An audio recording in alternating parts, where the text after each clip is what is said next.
What's up, Doc? Peace, King. How you feeling? My headphones on right quick. Can you hear me? Yeah, definitely. How you feeling, King? I'm good, Doc. How you feeling over there? All is well, man. First and foremost, I want to thank you. It's definitely an honor. I truly appreciate you. You're doing me a huge favor by coming on the platform. That's what I do, Doc. All right. We can get right into it. Thank you, everybody, for tuning in to another episode of Taye Speaks. Man, we got a legend in the house. You know, a pioneer in the music industry, hip hop, West Coast. You know, so it's definitely an honor. For the viewers who may not know who you are, let them know what your name is, and definitely let them know where you're from. Alonzo Williams, aka the Godfather of West Coast hip hop, Compton, California, baby. That's how we rock and roll. All day long. Okay. My first question is, how did you end up getting into the music business? Straight out of high school. I got a scholarship to go to broadcast school when I was in high school, man, and that led me to becoming a DJ for the clubs back in the '70s. Back in the '70s, there was a big disco push. So I started doing disco parties and shit like that. And the next thing I know, I'm on a nightclub at 21, 22 years old. I got my own nightclub, and the music industry just came natural after that. Wow, that's amazing, man. That's truly amazing. Now, what was the hip hop scene like in LA at that time? Because I know in the '70s that's when like hip hop emerged. It was kind of light, man. It was real light. We were still locking. We weren't even pop locking. They were still locking. We had Don Campbell and Soul Train, and a lot of people, some people I should say, credit the age of the lockers as the beginning of hip hop, because that was something that we never saw before. Cats jumping around. They got on knickerbocker socks and shoot pants and pants up to their knees, socks up to their knees, and knickerbockers and the hats and the flipping. That was something we never seen before. So some people say that was the beginning of hip hop. But still, that's one of the major debates back and forth. But it was for us. That's what it was, man. It represented a whole new generation of entertainment that nobody had ever seen before.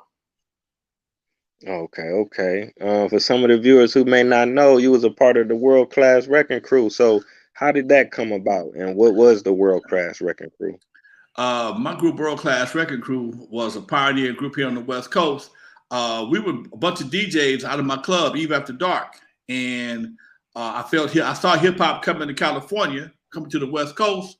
So I said, I'm gonna put me a crew together, and I did. And by the time that wave hit, we was able to hop on that surfboard and ride that wave right into success. And we had some good success. We had some successful records. Surgery, Juice. Our biggest hit was Turn Off the Lights. But that gave the launch for Dr. Dre and DJ Yella go to NWA. So the whole West Coast situation, man, has been a unique climb from the very beginning. And wow. I've been right there in the beginning of it, in the thick of things from Jump Street. Definitely, King. I mean, you planted some major seeds. You said DJ Yella and Dr. Dre. You know what I'm saying? Those are highly respected producers. You know what I'm saying? Possibly the greatest in the world. You know what I'm saying? And you contributed to them, you know, being able to get their start and emerging from not only the West Coast, but, you know, going to a global platform as well. Yes, sir. Okay. Now my question is, how did you meet DJ Yella? Man, I back in the day, promoting parties back in the day, we hung posters, and I put out a bounty because some guys were snatching my posters down. So I went gangster on there, and I put out a bounty for all posters in a certain area. And Yella applied for the job. And he came back with all the party promotion posters. He came back with Dogs Lost posters, House for Sale posters. He just snatching everything. So I had like a 25 or 50 cent per poster bounty on him, man. I forgot what it was exactly. But he came back with so many posters, and he stuck around, man. And a few weeks later, one of my main DJs had left, and I slid him into that slot. And the rest is history, dude. You know, it just a matter he came in at the right time. Right. I got a chance to interview Yella. Shout out to DJ Yella, man. Okay. Yeah. So it was competitive like that though, where y'all just had the gang posters and keep other cats from getting it like that, huh? Yeah, we snatch posters and put hands on fools if it got down to it. Because back then, it took a lot of work to get posters out, man. It was a physical job. It wasn't like it is now, where you just do all your work with your thumbs. We had to buy gas, buy nails and hammers, and get in the car. It might take you 4 or 5 hours to plaster a city with posters, and for somebody to come by and just take them down just because they hating on you. Oh no, we can't have that, Doc. We can't have that. So we had to make our presence felt a couple of times. Oh yeah, I can dig it. I can dig it. Okay, now my next question is, how did you meet Dr. Dre? Well, actually, truthfully, here's the crazy part, man. People think I'm crazy when I tell this story sometimes. But Dr. Dre, his dad actually lived on my street. His dad and my older sister was friends.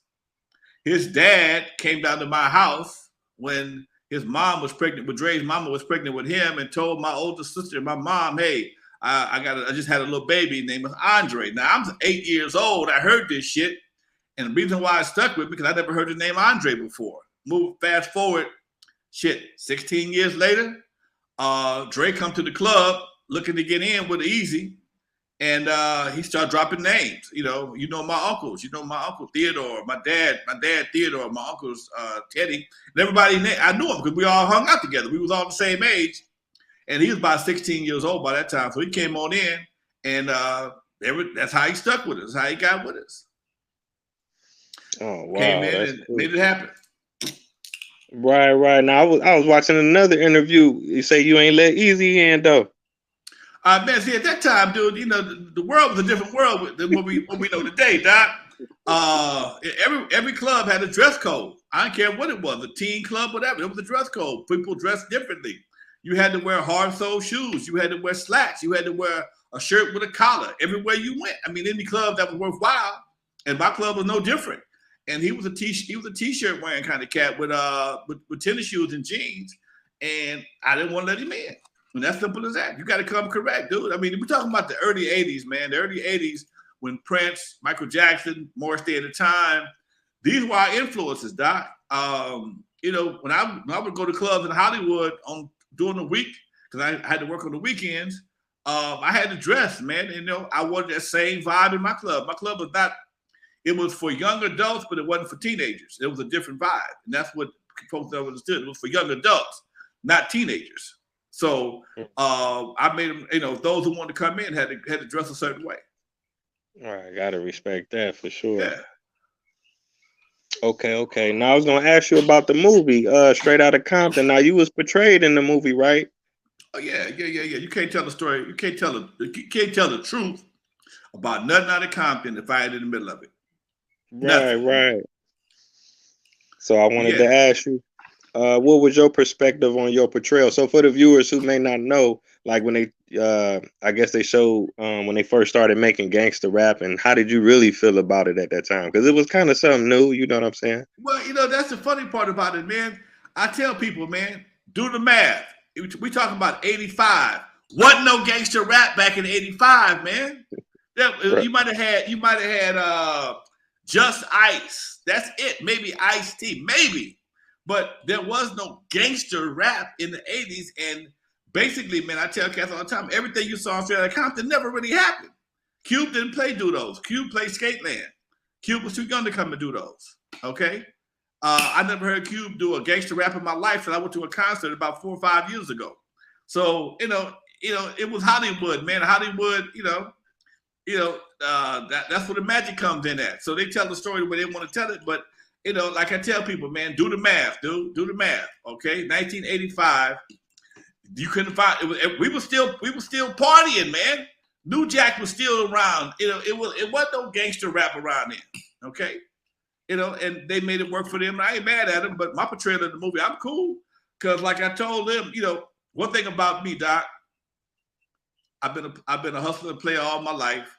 All you gotta do is give me an opportunity. I'm gonna make it happen. And by putting me in the movie, they gave me opportunity. They changed my life for the better. Some people think I'm an asshole, and I can be, okay? But I'm a boss, and that's part of being a boss. Sometimes being a boss, you ain't gonna do what you're going to do things that your employees ain't going to feel is proper.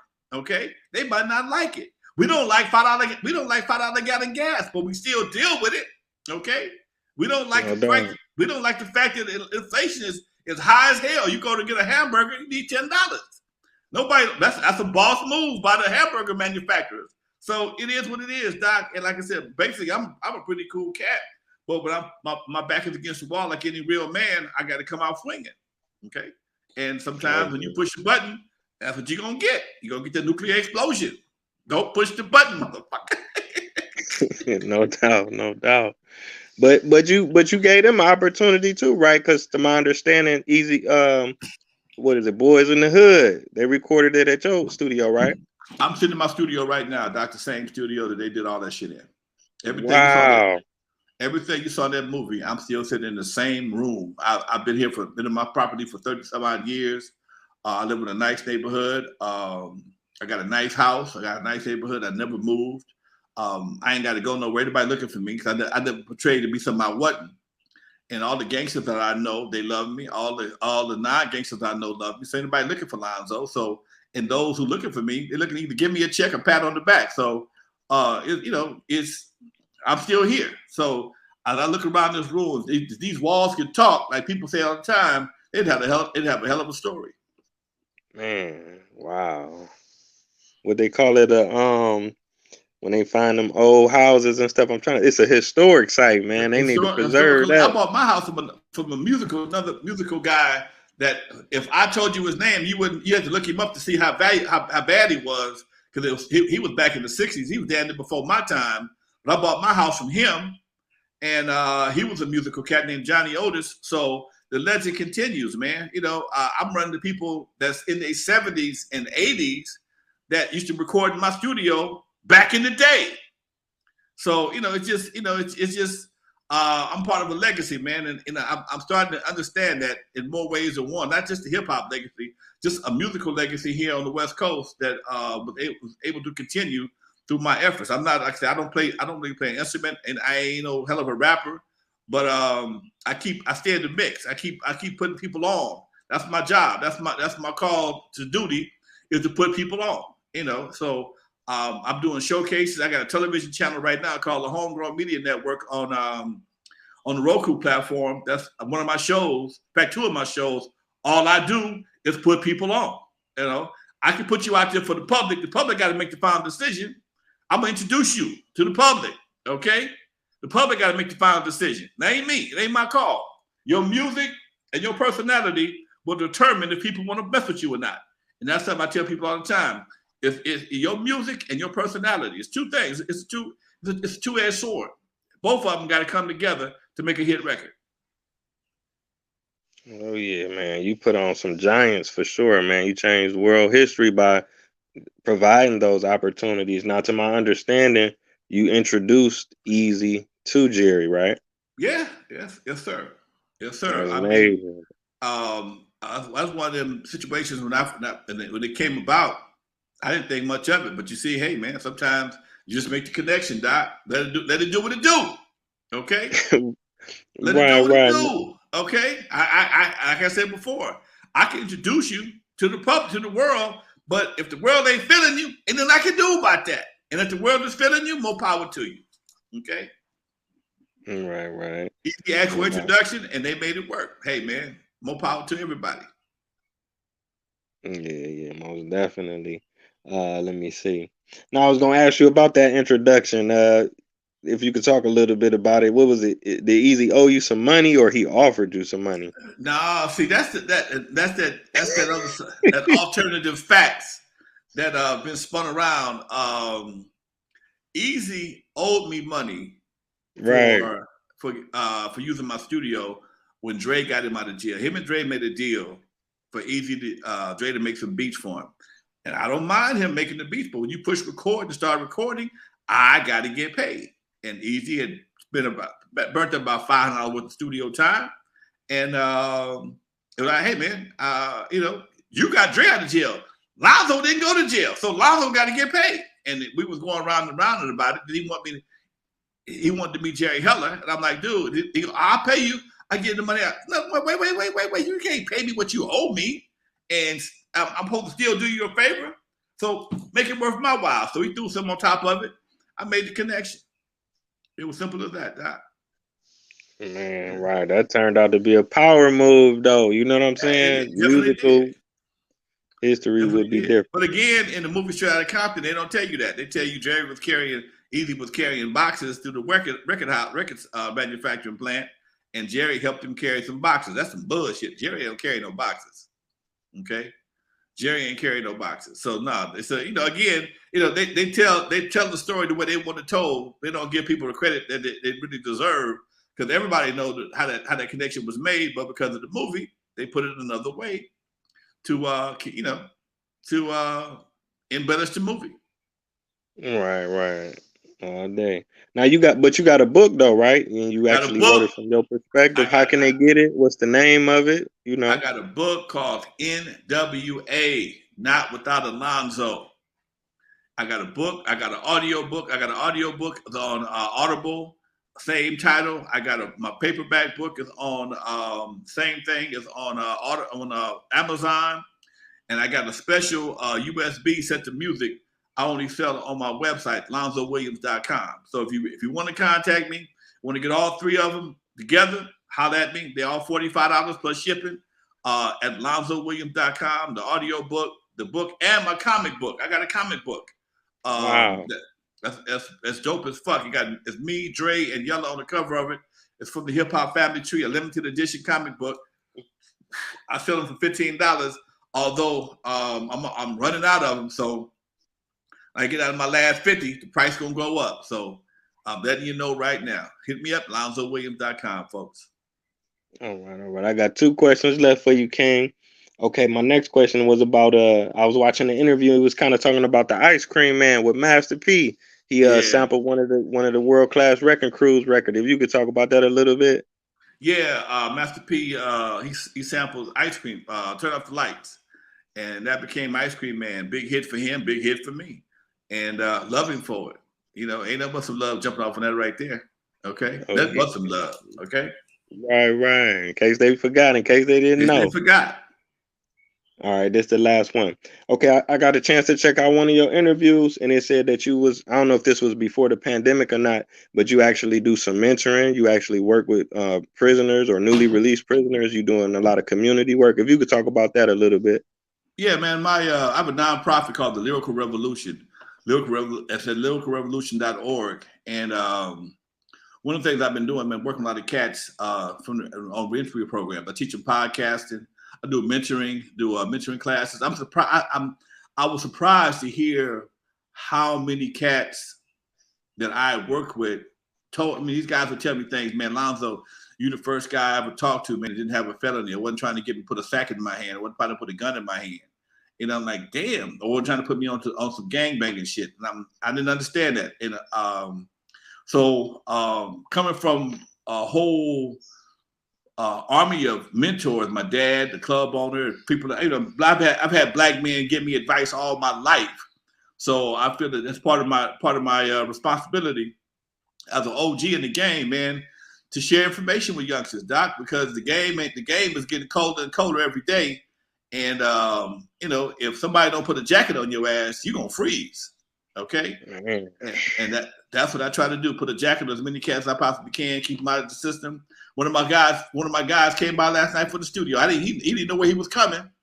I opened the door, let him in the studio session. One of my students from the class, hey, Lonzo, what you doing here, man? That's why I live here. He come and do a podcast with one of the girls who rent my studio out. So, it's cool, man, to be able to help folks that won't help, man. And a lot of guys want somebody to talk to, and a lot of guys too busy to talk to them because people got to make their money.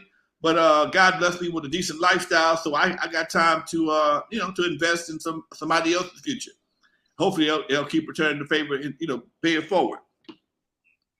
Oh yeah, most definitely, King. And I gotta thank you again. You definitely helping me out with another opportunity. You know what I'm saying? So you've been consistent with that for decades. So for the viewers, one more time, what's your website if they want to check out the book, if they want to know more about your nonprofit, if they want to follow you or whatnot? My website, LonzoWilliams.com. Instagram, Real Alonzo NWA. Nonprofit, The Lyrical Revolution, and most of all, probably the one I'm pushing most of the hardest is my YouTube channel, NWA Stories with Lonzo on YouTube, folks. I got about almost 12,000 folks there. Please subscribe.